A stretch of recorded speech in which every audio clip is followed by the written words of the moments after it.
샬롬 샬롬 샬롬 샬롬 샬롬. 하나님 사랑합니다. 여러분 주 안에서 사랑합니다. 예. 6장 말씀이죠. 최악의 상황에서 최고의 감사를 하는 저와 여러분 되시기 바랍니다. 6장 1절에서 10절까지 내용이죠. 사자굴 속의 다니엘에 대한 내용, 여러분들 잘 아시는 말씀이죠. 다리오가 자기의 뜻대로 고관 120명을 세워 전국을 통치하게 하고, 이제 그죠, 벨사살 왕이 죽어요. 그죠. 예, 성전, 이스라엘에서 가져온 성전 모든 그 잔들에다가 술을 따라서 잔치자리에서 막 돌리고, 그리고 그 돌과 나무와 이런 그 신상들에게 절을 하고, 이런 사건을 통해서 글자가 나타나죠. 그렇게 다니엘이 5장에 보면 그것을 해석해 줍니다. 교만으로 인하여 죽게 될 것이다. 그리고는 그날 밤에 벨사살 왕이 죽고 다리오의 반란으로 죽고 다리오가 이제 왕이 돼. 6장이 이렇게 나타나죠. 그래서 고관 120명을 세워 전국을 통치하게 하고 그들 위에 총리 셋을 두었으니 다니엘이 그 중에 하나니라. 이는 고관들로 총리에게 자기의 직무를 보고하게 하여 왕에게 손이 없게 하려 함이더라. 다니엘은 마음이 민첩하여 총리들과 고관들 위에 뛰어남으로 왕이 그를 세워 전국을 다스리게 하고라 한지라. 이에 총리들과 고관들이 국사에 대하여 다니엘을 고발할 근거를 찾고자 하였으나 아무 근거, 아무 허물도 찾지 못하였으니 그가 충성되어 아무 그릇됨도 없고 허물도 없었습니다. 그들이 이르되 이 다니엘은 그 하나님의 율법에서 근거를 찾지 못하면 그를 고발할 수 없으리라 하고, 총리들과 고관들이 모여 왕에게 나아가 그에게 말하되 다리오 왕이여 만수무강하옵소서. 나라의 모든 총리와 지사와 총독과 복관과 관원이 의논하고 왕이 한 법률을 세우며 한 금령을 정하실 것을 구하나이다.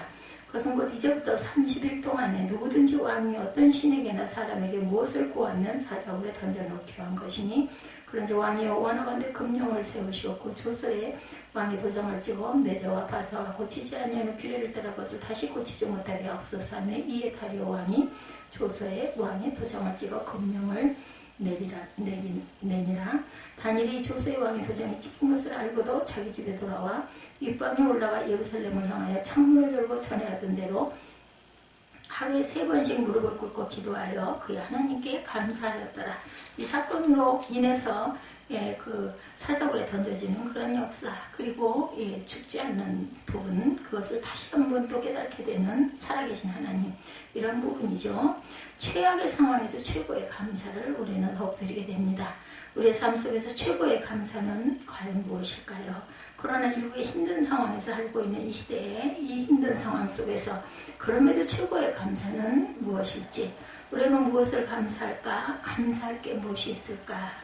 이제 얼마 안 있으면 추수감사절이 좀 다가오죠.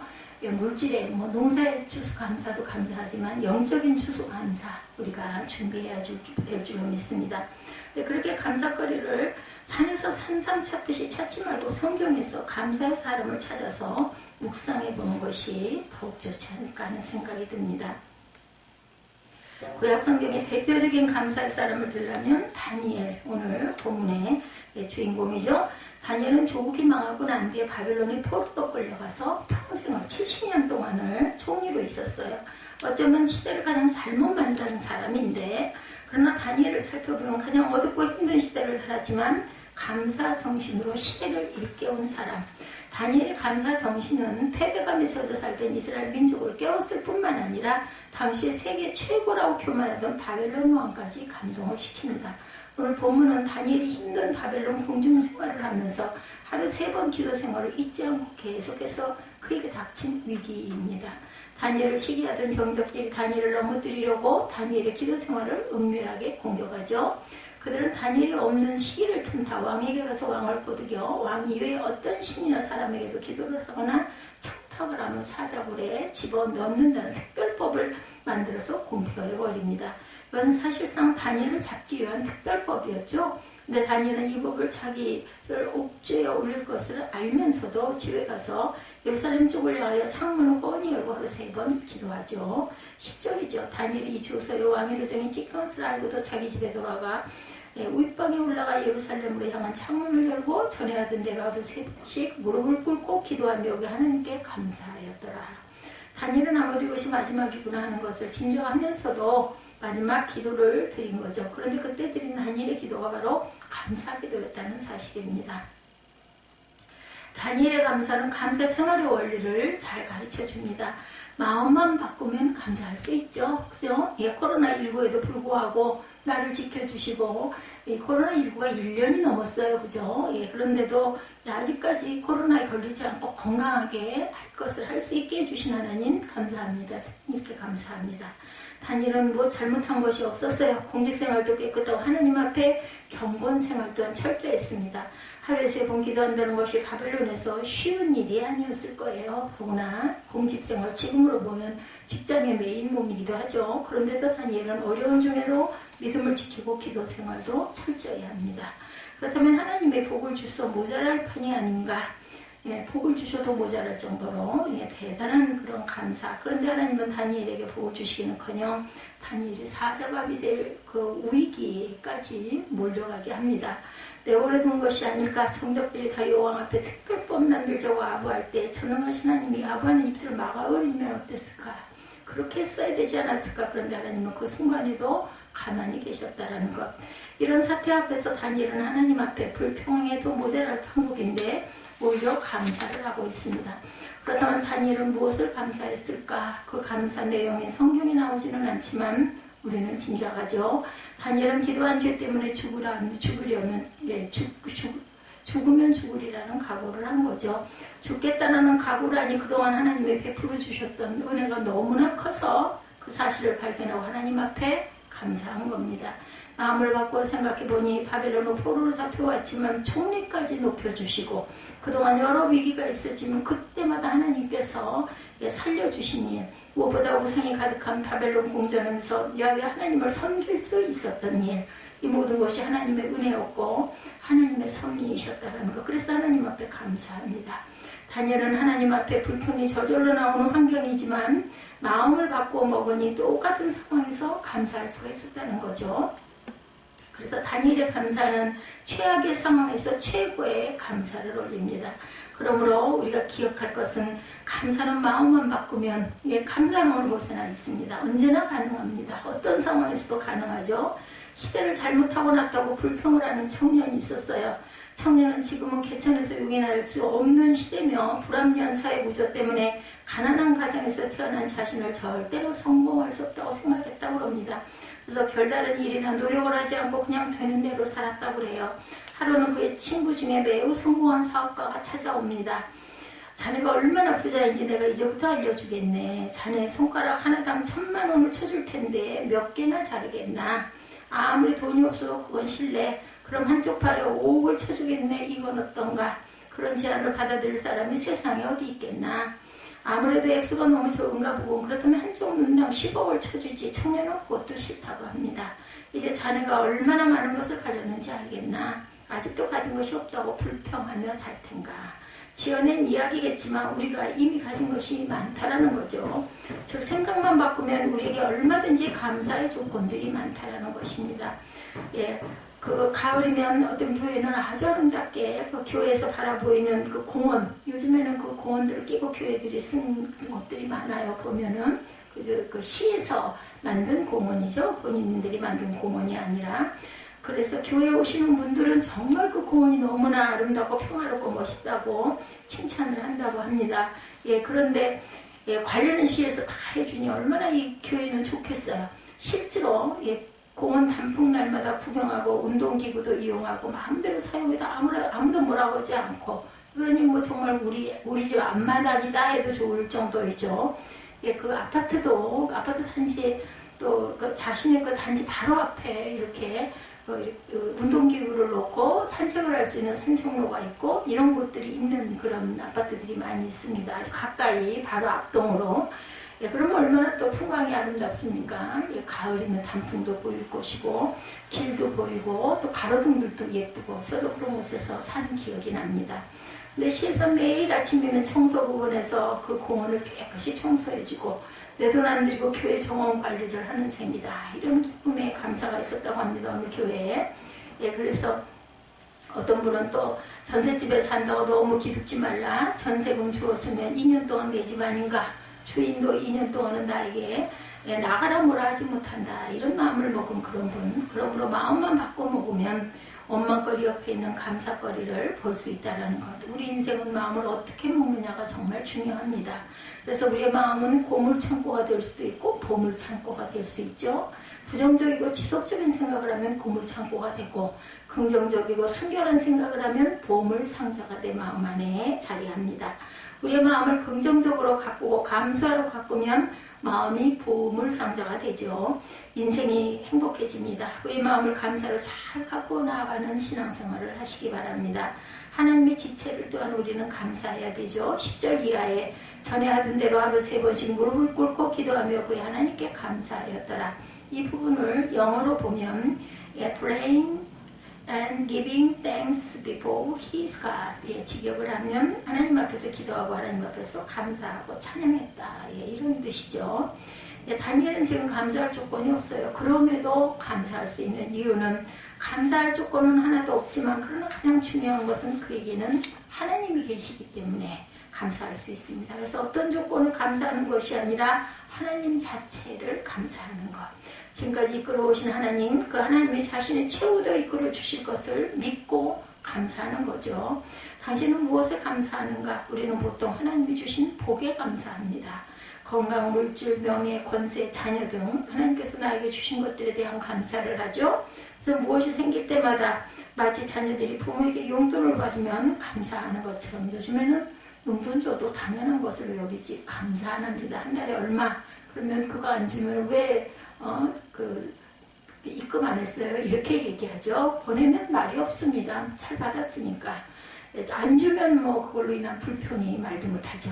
자녀들이 해야 할 진정한 감사는 용돈이 생겼어든 그 돈 자체를 감사하는 게 아니라 용돈을 주시는 부모님에게 감사를 해야 되겠죠. 우리는 복보다 더 큰 감사 제목은 하나님이심을 알아야 합니다. 그러므로 감사 중에 감사는 하나님이 계시다는 것, 하나님이 우리 아버지가 되신다는 거죠. 그 하나님이 나를 사랑하신다는 사실에 우리는 감사해야 합니다. 이런 하나님을 모시고 살지 못하는 사람들이 얼마나 많은지 모르죠. 속썩이는 남편 때문에 속상해하는 부인들이 많습니다. 그런데 그렇게 속썩이는 남편도 없으면 어떨까요? 그죠? 좋은 생각에 그 책 있죠? 좋은 생각. 거기서 본 글에 보니 어떤 부인의 남편은 돈 벌어서 아내에게 준 적이 없다고 그래요. 시골에서 농사지어 모처럼 돈이라도 몇 푼 주면 장날 읍내에 가서 홀라당 털어서 술 마시고, 너무나 기분파, 그 남편이었던 것 같아요. 남다 퍼주고 고주망태가 되어서 리어카에서 실려고 들어온다고 합니다. 그렇게 평생 도움 안 되던 왼수 덩어리가 어느 날 한 잘 걸치고 집에 와서는 들어 누웠는데 그대로 돌아가셨어요. 근데 속썩이던 영감이 없어졌으니 속 시원해야 하는데 그렇지 못했다고 합니다. 영감이 없자 자신의 사들 내외에게 안방을 내주고 뒷방으로 가게 되었다고 합니다. 또 키울 때는 천하에 없는 내 아들이라고 여겼는데 영감이 없으니 비로소 아들도 내 편이 아니라는 것이 깨닫게 되었고, 밖에 나와도 누가 자기를 과부라고 없이 여기지 않는데도 공연히 기가 죽더라는 거죠. 이렇게 속썩이는 남편도 없는 것보다 있는 것이 훨씬 좋은데, 하물며 우리가 믿는 하나님은 우리를 사랑하시는 하나님이시죠? 여러분들 얼마나 감사합니까? 우리를 위해서 독생자 예수님도 아끼지 아니하셨던 하나님이 우리를 변함없이 사랑하십니다. 그것 하나만으로도 우리는 이 세상 어떤 재벌보다 더 큰 것을 소유한 복된 사람이죠. 그래서 우리는 하나님이 계시다는 자체, 그 자체를 우리가 감사해야 합니다. 어떤 그 목사님 설교 중에 그분은 부흥회를 많이 다니셨나 봐요. 가장 가슴 아팠던 사람이 14살에 고아원에서 나와 음식점을 전전하며 주방 일을 했고, 부모 복은 없지만 좋은 남자 만나 행복한 가정을 꾸리겠다고 하는 꿈을 가졌었는데, 그렇게 만난 남편이 알코올 중독자였고 세상에서 혈육이라고는 단 사람도 없는 그녀가 그나마 아들을 낳았는데 남편 알코올 중독에 의한 뇌성마비 아들을 낳았다고 합니다. 끝내는 위암이 걸려 투병 생활하는 한 불쌍한 분을 만났대요.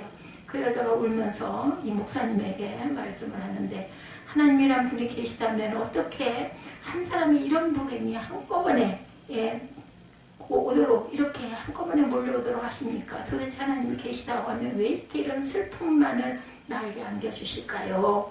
이 세상에 나처럼 복이 없는 사람이 있으면 한번 목사님 데려와 봐주세요. 정말 복이 없는 사람이었다고. 부모 복도 없고 남편 복도 없고 자식 복도 없고 건강의 복도 없다. 근데 짧은 부흥의 기간 동안 그분이 은혜를 받았다고 합니다.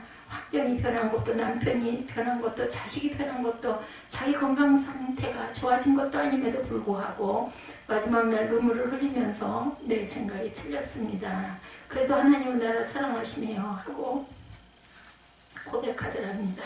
그 3년 뒤 그분을 다시 만났는데 그래서 어떻게 있었는가 하면 위암은 고침을 받고 알코올 중독자 남편은 변해서 함께 신앙생활을 하고 있었고 뇌성마비 아들이지만 소망을 갖고 기뻐하는 모습을 보았다고 하네요. 그러면서 하는 말이 목사님 난 3년 전의 이야기 정정합니다.